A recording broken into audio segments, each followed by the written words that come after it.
હવે જોઈએ આપણે ચેપ્ટર 3 માટે જીનીટનો લેક્ચર 2. અહીં ખાસ કરીને આપણે એ સમજશું કે આપણને એક્સનું સમીકરણ આપેલું હોય, એટલે કે સ્થાનનું સમય ટી આધારિત સમીકરણ આપેલું હોય તો તેમાંથી કેટલી બાબતો અલગ અલગ રીતે પૂછી શકાય. જો સૌથી પહેલાં આ સમીકરણ હું લખી નાખું. ધારો કે આ સમીકરણ આપેલું છે, એક્સ ઇઝકલ ટુ લેટ અસ સે કે T cube plus 2t square and minus 3t, આ રીતે કોઈ સમીકરણ આપેલું છે, બરાબર.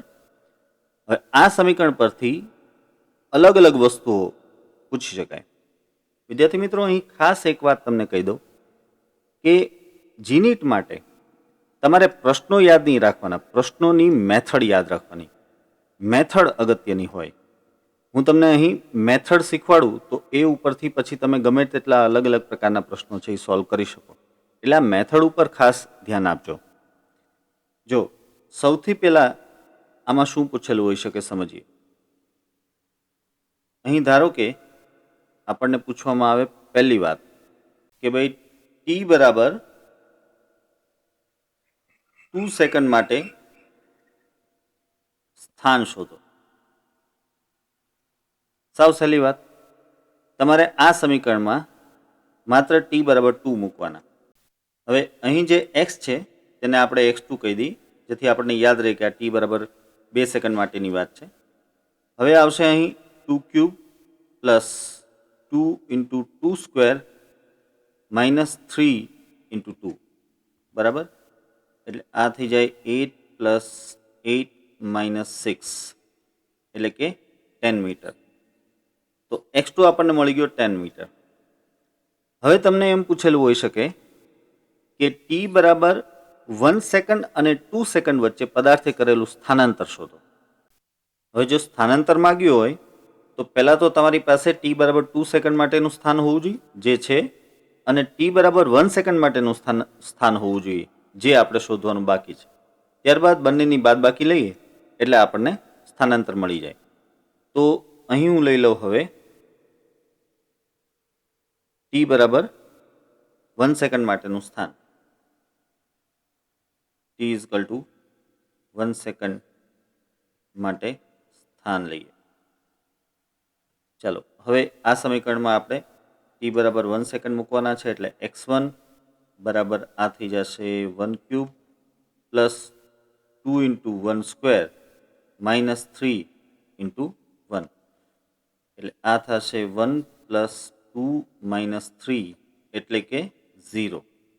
તો x1 આપણને 0 મીટર મળે છે. હવે સ્થાનાંતર આરામથી મળી જાય બંનેની બાદબાકી લઈને, તો એ લઈએ. હવે હું લઉં છું સ્થાનાંતર.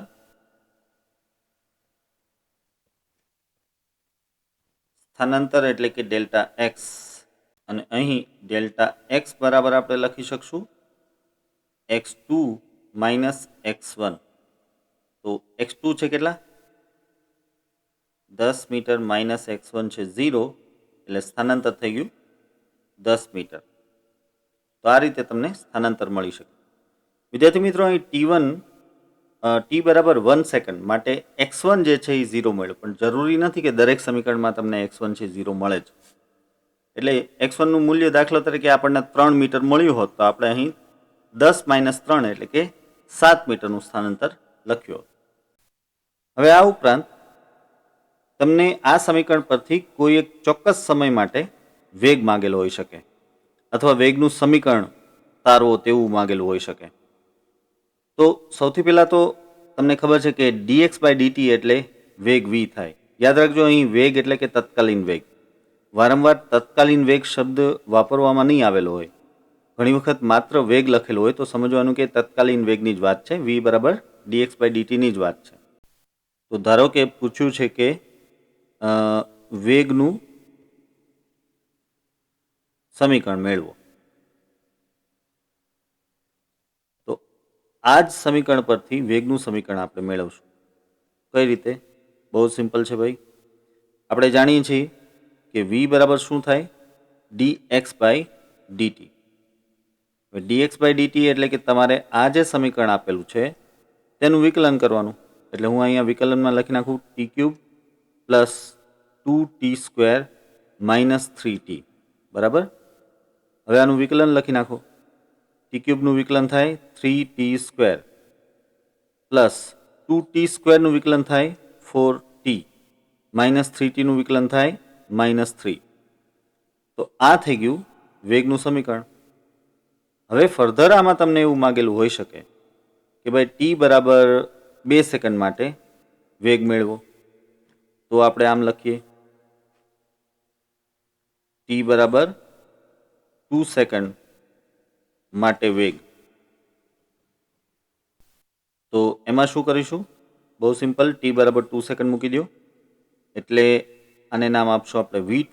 તો v2 ઇઝકલ ટુ થઈ જાય 3, અહીં 2² પ્લસ 4, અહીં 2 માઇનસ 3. તો આ થઈ જશે 12 પ્લસ 8 માઇનસ 3 એટલે કે 17. તો અહીં લખી નાખું 17 મીટર પ્રતિ સેકન્ડ. આ થઈ ગયું t ઇઝકલ ટુ 2 સેકન્ડ માટેનો વેગ. હવે એક બીજી વાત જે માગેલી હોઈ શકે એ છે પ્રારંભિક વેગ. આવી રીતે સમીકરણ આપીને પ્રારંભિક વેગ ઘણી વખત પૂછેલો હોઈ શકે. તો એ પ્રારંભિક વેગ મેળવવા જરા જગ્યા બનાવી લો.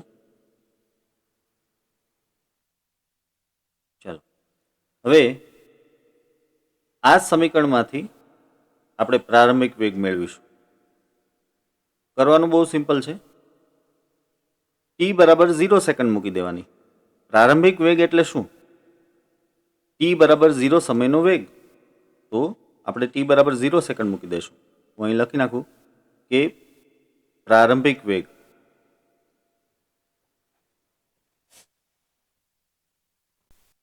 હવે પ્રારંભિક વેગને મોટે ભાગે v0 નામ આપવામાં આવે છે એટલે આપણે નામ આપીએ v0.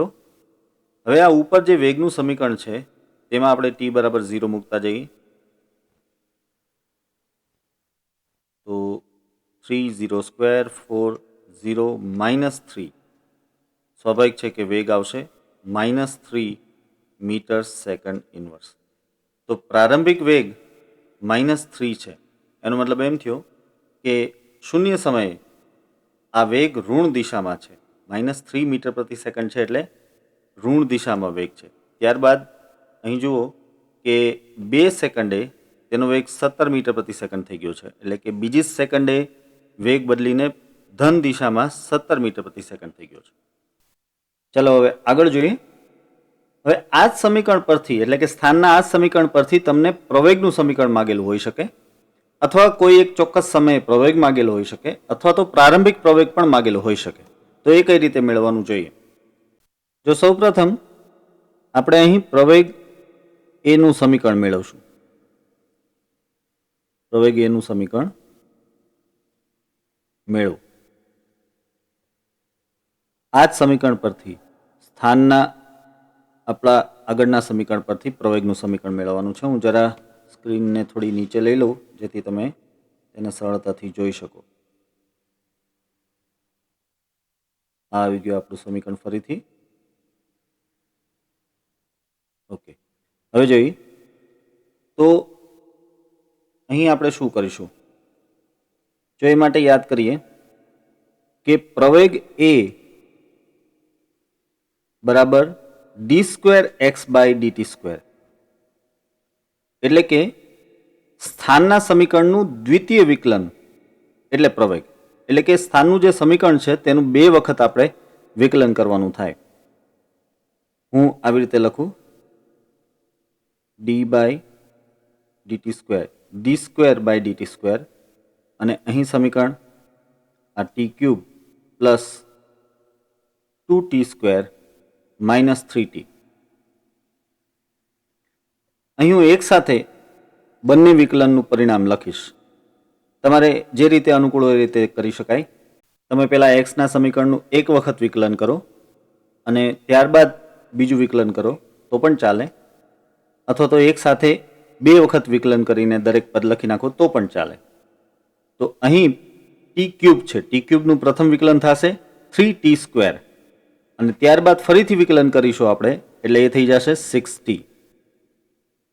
પછી 2t² છે, 2t² નું આપણે પ્રથમ વિકલન કરીશું એટલે 4t અને ફરી એકવાર વિકલન કરીશું એટલે માત્ર 4. ત્યારબાદ છે -3t. હવે -3t નું પ્રથમ વિકલન કરીશું તો શું થશે? -3. અને ત્યારબાદ -3 નું વિકલન કરીશું તો ઓબ્વિયસલી જવાબ આવી જશે 0, એટલે દ્વિતીય વિકલન થશે 0. તો આ થઈ ગયું પ્રવેગનું સમીકરણ 6t + 4. હવે આમાં તમને પૂછેલું હોઈ શકે કે દાખલા તરીકે t બરાબર 2 સેકન્ડ માટે પ્રવેગ લો. તો આપણે લઈએ કે t બરાબર 2 સેકન્ડ માટે પ્રવેગ. તો બીજું કંઈ નથી કરવાનું, તમારે અહીં જ્યાં જ્યાં t છે ત્યાં 2 સેકન્ડ મૂકવાના છે. તો એ થશે a2 = 6 × 2 + 4, એટલે આ થઈ જશે 16 મીટર સેકન્ડ ઇન્વર્સ સ્ક્વેર. આટલો પ્રવેગ છે, બરાબર. હજી આમાં તમને એવું માગેલું હોઈ શકે કે ભાઈ પ્રારંભિક પ્રવેગ કેટલો. ચાલો, તો પ્રારંભિક પ્રવેગ આવી રીતે લખું. પ્રારંભિક પ્રવેગ તો આપણે ઉપરના સમીકરણમાં જ્યાં t છે ત્યાં આપણે 0 લેશું, કારણ કે ફરીથી પ્રારંભિક પ્રવેગ એટલે કે શૂન્ય સમયનો પ્રવેગ, અને શૂન્ય સમયનો પ્રવેગ છે તો આપણે t બરાબર શું મૂકવું પડશે? 0. હું જરા અહીં સ્ક્રીનને થોડી જગ્યા મળે એમ ગોઠવું. ચાલો હવે લઈએ. તો લખી નાખીએ પહેલા પ્રારંભિક પ્રવેગ માટે a0 સંજ્ઞા લેશું આપણે a0, અને સૂત્ર છે 6t એટલે 6t તરીકે મૂકવાના છે. 0 + 4, તો ઓબ્વિયસલી આ જવાબ આવશે 4 મીટર સેકન્ડ ઇન્વર્સ સ્ક્વેર.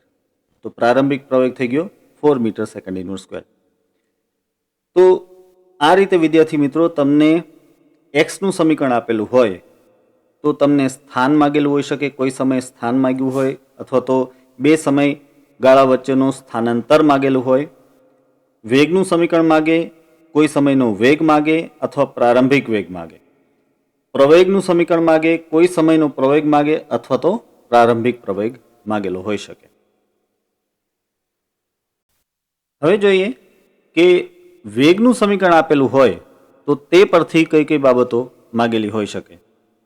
દાખલા તરીકે આપણે વેગ v તરીકે, સરળતા માટે હું આગળ જે વેગનું સમીકરણ આપણે લીધેલું હતું તેનો જ ઉપયોગ કરીશ. v = 3t² + 4t - 3. હવે આ સમીકરણ પરથી કઈ કઈ બાબતો માગેલી હોઈ શકે? સૌથી પહેલી બાબત, આ સમીકરણ પરથી તમને સ્થાન મળી શકે. હા, સ્થાન કઈ રીતે મળે સમજાવું. સૌથી પહેલા સ્થાનનું સમીકરણ મેળવો. જો આ એક વસ્તુ નવી છે તમારા માટે, ધ્યાન આપજો બરાબર. આપણે જાણીએ છીએ કે સ્થાનનું વિકલન કરીએ તો વેગ મળે, અને વેગનું સંકલન કરીએ તો સ્થાન મળે.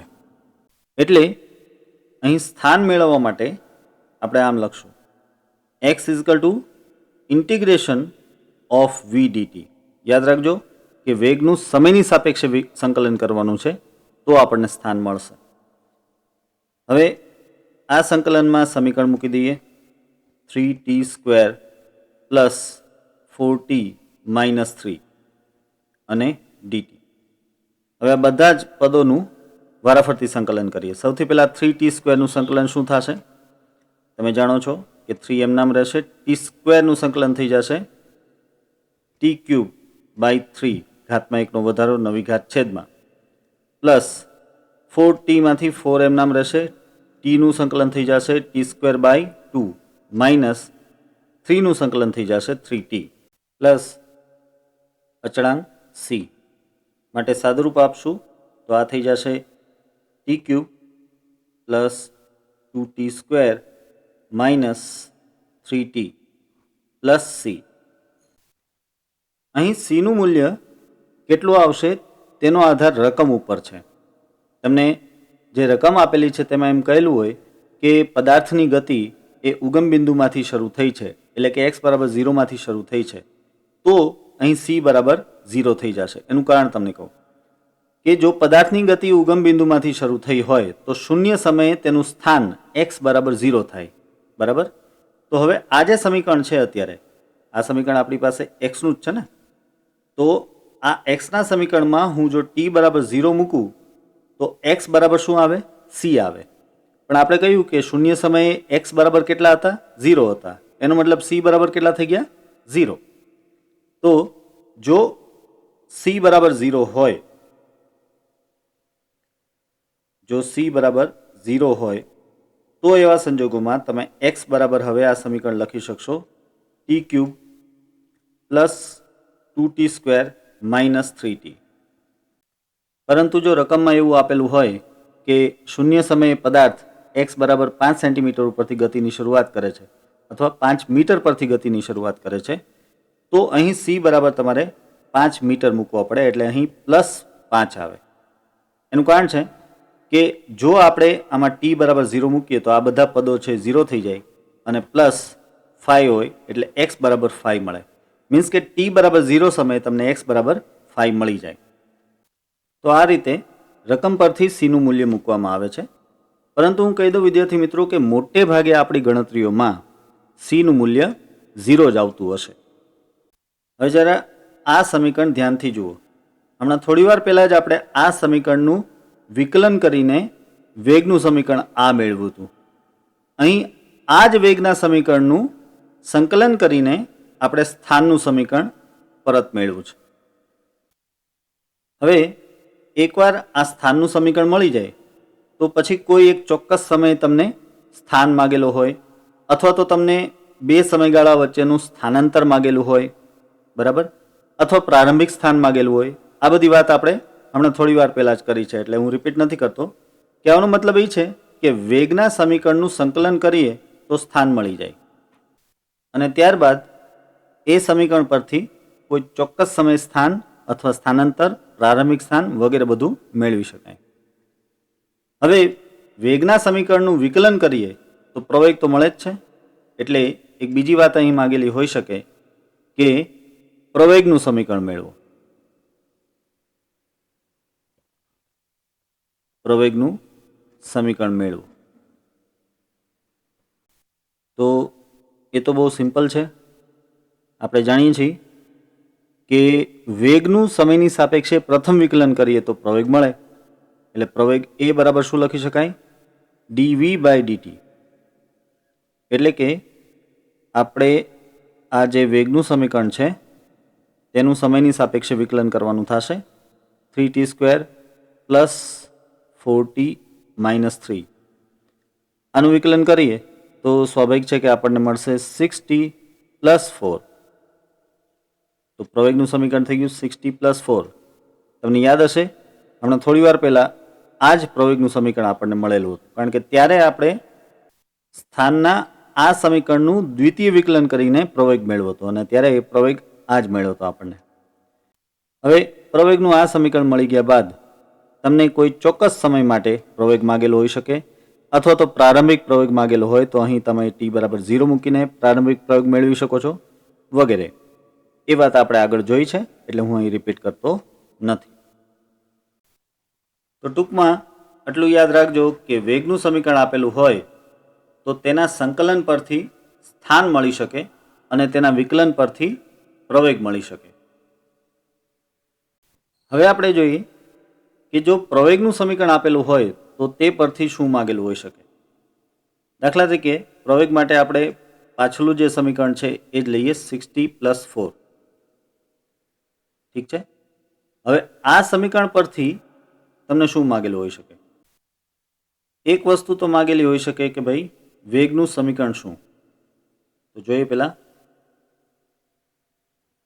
વેગનું સમીકરણ મેળવો. સ્વાભાવિક છે કે અહીં વેગ કઈ રીતે મળશે? આપણે જાણીએ છીએ કે વેગ v બરાબર ઇન્ટિગ્રેશન ઓફ a dt. જો વેગનું વિકલન કરીએ તો પ્રવેગ મળે, તો પ્રવેગનું સંકલન કરીએ એટલે વેગ મળે. એટલે મેં અહીં લખ્યું છે પ્રવેગનું સંકલન એટલે વેગ. તો હવે આપણે આ સમીકરણનું કરીએ સંકલન. એટલે આ સમીકરણ હું લખીશ અહીં 6t + 4 * dt. હવે સૌથી પહેલાં 6tનું સંકલન થશે 6t² / 2 પ્લસ 4નું સંકલન થશે 4t પ્લસ c. આ થઈ ગયું વેગનું સમીકરણ. ત્યારબાદ તમારે રકમ પરથી નક્કી કરવું પડશે કે સીનું મૂલ્ય કેટલું આવશે. જો એમ કહ્યું હોય કે પ્રારંભિક વેગ 0 છે તો c બરાબર 0 આવશે. સમજો શું કામે. અહીં સમીકરણમાં પ્રારંભિક વેગ માટે t બરાબર 0 લેવો પડે. અહીં t બરાબર 0, અહીં પણ t બરાબર 0. તો v બરાબર વધશે c. એટલે ખરેખર તો એ પ્રારંભિક વેગ થશે, એટલે આપણે એને સંજ્ઞા v0 આપેલી હશે, તો v0 બરાબર થશે c. હવે જો કહેલું હોય કે ભાઈ પ્રારંભિક વેગ 0 છે તો c બરાબર કેટલા થઈ જાય? 0. v0 બરાબર c, પણ c બરાબર થઈ જાય 0, તો જ પ્રારંભિક વેગ 0 ગણાય ને. હવે એના બદલે જો એવું આપેલું હોય કે ભાઈ પ્રારંભિક વેગ -3 મીટર પ્રતિ સેકન્ડ છે, તો સ્વાભાવિક છે કે અહીં t બરાબર 0 મૂકીએ, ત્યારબાદ અહીં c બરાબર -3 વધવા જોઈએ, તો જ આપણે v0 બરાબર -3 મેળવી શકીએ. તો હવે ધારો કે આપેલું જ છે કે પ્રારંભિક વેગ v0 બરાબર -3 છે. તો એવા સંજોગોમાં c બરાબર શું થશે? -3. આ વાત હજી રિપીટ કરી દઉં તમને કે જ્યારે અહીં લખેલું છે કે v0, તો એ પ્રારંભિક વેગ હોય. પ્રારંભિક વેગ એટલે કે શૂન્ય સમયનો વેગ. તો આ સમીકરણમાં તમે t બરાબર 0 મૂકો એટલે અહીં આ પદ 0 થઈ જાય, અહીં t બરાબર 0 મૂકો એટલે આ પદ પણ 0 થઈ જાય, વધે માત્ર c. હવે તમને કહ્યું છે કે પ્રારંભિક વેગ એ -3 છે, એટલે તો અહીં પ્રારંભિક વેગ v0 તરીકે -3 મૂકીએ તો c બરાબર કેટલા આવ્યા? -3. એટલે c બરાબર થઈ જાય -3. તો હવે આ સમીકરણને આપણે લખી શકીએ v બરાબર 3t² પ્લસ 4t -3. તમે જોઈ શકો છો કે આ સમીકરણ આપણે હમણાં થોડી વાર પહેલાં લીધેલા વેગના સમીકરણ જેવું જ છે. કારણ કે થોડી વાર પહેલાં આપણે આ જ વેગનું વિકલન કરીને આ પ્રવેગ લીધો હતો. મેં અહીં આ પ્રવેગનું સંકલન કરીને આ વેગ લીધો છે. આ ઉપરાંત તમને બીજી વસ્તુ માગેલી હોઈ શકે કે સ્થાન એક્સનું સમીકરણ મેળવો. સ્થાન એક્સનું સમીકરણ મેળવો, આવું માગેલું હોઈ શકે. તો હવે એ માટે પહેલાં તમારે પ્રવેગના આ સમીકરણનું સંકલન કરવું પડે, એટલે તમને વેગ મળે, અને ત્યારબાદ વેગના સમીકરણનું તમે સંકલન કરો એટલે તમને સ્થાન મળે. યાદ રહે, સ્થાનનું વિકલન એટલે વેગ, તો વેગનું સંકલન એટલે સ્થાન. પછી વેગનું વિકલન એટલે પ્રવેગ, તો પ્રવેગનું સંકલન એટલે વેગ. તો હું અહીં દર્શાવી દઉં. સૌથી પહેલાં આપણે અહીં વેગ મેળવીશું. વેગ v બરાબર ઇન્ટિગ્રેશન a dt. હવે આ ઇન્ટિગ્રેશન ઓલરેડી અહીં કરેલું છે અને તેમાં આપણે c બરાબર -3 લીધેલા છે, તો એ સંકલનનું સીધું લખી નાખું અહીં 3t² પ્લસ 4t -3. હવે આપણને સ્થાન મળે, વેગના સંકલનથી સ્થાન મળે. જો ફરીથી યાદ કરાવી દઉં, એક્સનું વિકલન એટલે વેગ v, તો વેગ v નું સંકલન એટલે સ્થાન x મળશે. તો અહીં આપણે સંકલન કરીશું આ સમીકરણનું, ઇન્ટિગ્રેશન 3t² પ્લસ 4t -3 અને dt. તો આ પરથી હવે આ ઇન્ટિગ્રેશન કેટલું થઈ જશે? 3t³ / 3 plus 4t² / 2 - 3t. બરાબર છે? હવે સાદુરૂપ આપીને મૂકી દઈએ તો આ થઈ જશે t³ plus 2t² minus 3t. તો આ થઈ ગયું સ્થાનનું સમીકરણ. તમે જોઈ શકો છો કે સ્થાનનું આ સમીકરણ આપણે સૌથી પહેલાં ચર્ચામાં શરૂઆત કરી હતી ત્યારે જે સ્થાનનું સમીકરણ હતું તે જ છે. કારણ એ છે કે સૌથી પહેલી ચર્ચામાં આપણે આ જ સ્થાનના સમીકરણનું વિકલન કરીને 2 વાર વિકલન કરીને પ્રવેગ મેળવેલો હતો. અહીં આપણે આ પ્રવેગના સમીકરણનું 2 વખત સંકલન કરીને અને ત્યારબાદ સ્થાન મેળવેલ છે. તો આ રીતે જો પ્રવેગનું સમીકરણ આપેલું હોય તો તમને તે પરથી વેગનું સમીકરણ અને સ્થાનનું સમીકરણ માગેલું હોઈ શકે અને ફર્ધર પ્રારંભિક વેગ અથવા પ્રારંભિક સ્થાન પણ માગેલું હોઈ શકે, અથવા તમને કોઈ એક ચોક્કસ સમય વેગ અને એક ચોક્કસ સમયે સ્થાન પણ માગેલું હોઈ શકે, અથવા તો સ્થાન વચ્ચેનો તફાવત એટલે કે સ્થાનાંતર પણ માગેલું હોઈ શકે, જે તમે આગળ ઓલરેડી જોઈ ગયા છો. હવે જોઈએ એક જરા અલગ પ્રકારનો પ્રશ્ન. જો વિદ્યાર્થી મિત્રો અત્યાર સુધી આપણે જોયું કે ભાઈ વેગનું સમીકરણ આપેલું હોય તો તેમાં પ્રારંભિક વેગ શોધવાનો હોય, એટલે તેમાં આપણે t=0 મૂકીએ ત્યારે જે વેગ હોય તેને પ્રારંભિક વેગ કહેવાય. પ્રવેગનું સમીકરણ આપેલું હોય તો તેમાં આપણે પ્રારંભિક પ્રવેગ શોધવાનો હોય તો તેમાં પણ આપણે t=0 મૂકીએ ત્યારે જે પ્રવેગ હોય તે પ્રારંભિક પ્રવેગ કહેવાય. હવે આ જુઓ, અહીં x=3t³ - 5t² - 2 આપેલ છે. તો જે સમયે વેગ શૂન્ય હોય તે સમયે પ્રવેગ શોધો. જે સમયે વેગ શૂન્ય હોય તે સમયે પ્રવેગ શોધો. તો જોઈએ કેમ સોલ્વ કરશું. સૌથી પહેલા આપણે વેગ મેળવી લઈએ. આપણે જાણીએ છીએ કે વેગ v બરાબર થાય dx/dt, એટલે કે આ સમીકરણનું આપણે વિકલન કરીશું. 3t³ - 5t² - 2. આનું વિકલન કરીએ તો આ થઈ જાય 9t² - 10t અને 0. આ વેગનું સમીકરણ થયું. હવે આપણે એ શોધવાનું છે કે જ્યારે વેગ શૂન્ય હોય ત્યારે પ્રવેગ કેટલો, એટલે પહેલા વેગ શૂન્ય હોય ત્યારનો સમય લેવો પડશે. તો લઈએ. હવે v બરાબર 0 લેતા, હવે v બરાબર 0 લઈએ એટલે આ સમીકરણમાં 0 બરાબર 9t² માઇનસ 10t. તો હવે સાદુરૂપ આપીને આમ લખી શકાય 9t² બરાબર 10t. તો આ પરથી હવે t એક કેન્સલ થઈ જશે એટલે આ તમને મળશે 10/9, એટલે કે 1.111 સેકન્ડ. હવે આ જે સમય મેળવ્યો છે આ સમય આપણે મૂકશું પ્રવેગના સમીકરણમાં. તો એ માટે પહેલાં પ્રવેગ મેળવવો પડશે. તો પ્રવેગ મેળવીએ. પ્રવેગ એ બરાબર dv/dt, એટલે કે આ જે vનું સમીકરણ છે તેનું વિકલન કરીશું આપણે.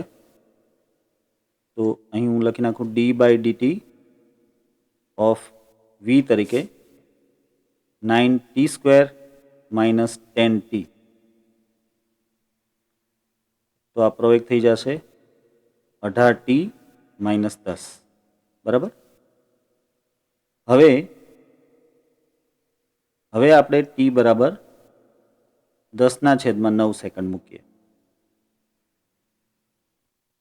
તો એ બરાબર થઈ જશે 18, આ 10/9 -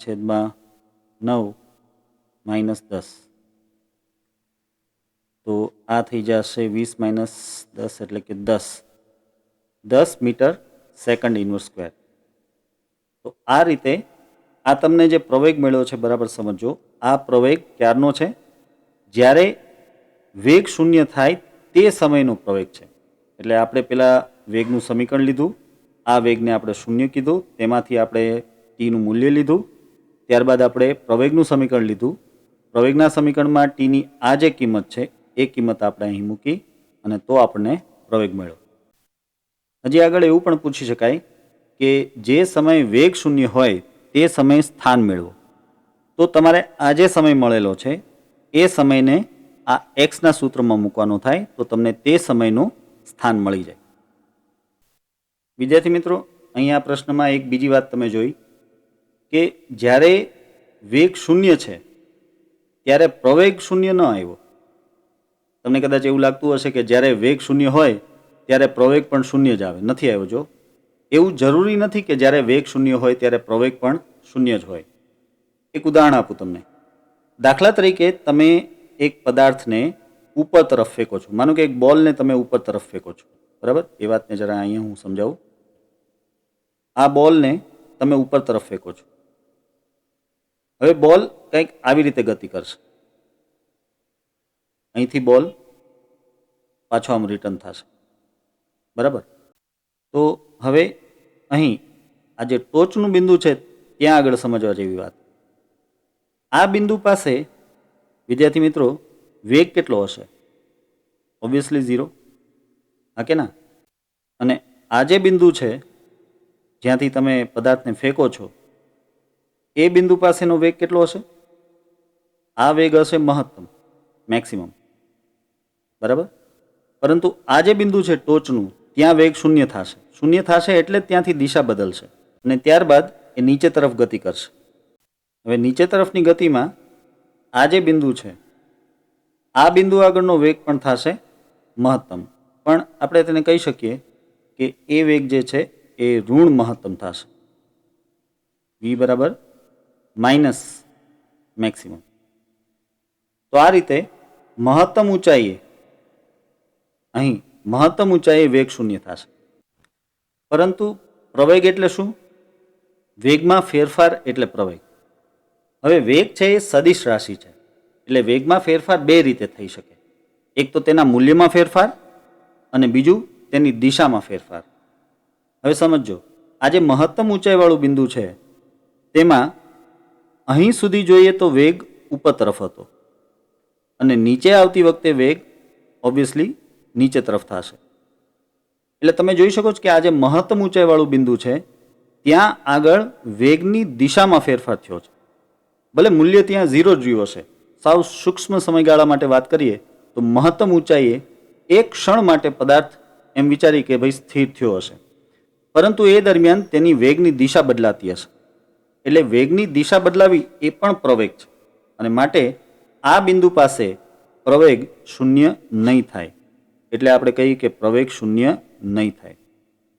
આમ વેગ શૂન્ય હોય તો પણ પ્રવેગ શૂન્ય હોય એવું જરૂરી નથી.